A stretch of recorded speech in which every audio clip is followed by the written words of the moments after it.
আজকে বুকার বার্থডেতে এসেছি আমরা।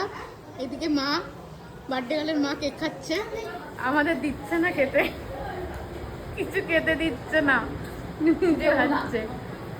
ওকেই দেখাচ্ছি। এখানে দোলা খেতে ব্যস্ত,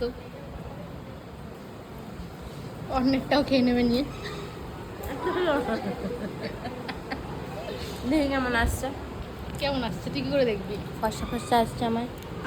আমাকে দোল না। এই যে আরেকজন সবারটা খেয়ে নিয়েছে 10 ঘন্টা বাদে। এই যে আমারটা কেড়ে নিচ্ছে। কি খা খা খা খা, ওটাই তোর জন্য। দেখ তুই ক্রিম খা, গ্লো করবে। খা, ক্রিম মাখতেও হয় আবার খেতেও হয়। না আমার আমার স্যুট করে না আমার এই। শুট করবে। এই যে তোর এখানে কালো হয়ে গেছে, এটা রেখে দি, দেখ সাদা করে দি, মেকআপ করে। মৌসুমি দি বকবো। এই সুদেশ না, এই দেখ দোলাকে মেকআপ করে দিচ্ছি, দোলাকে এখানটা মেকআপ করে দিচ্ছি, যে কালো হয়ে গেছে না এই জায়গাটা ক্রিম দিয়ে মেকআপ করে দিয়েছি। দেখ কোনো মানে হয় এরকম? না, হয় না তো। বলছে হয় না তো।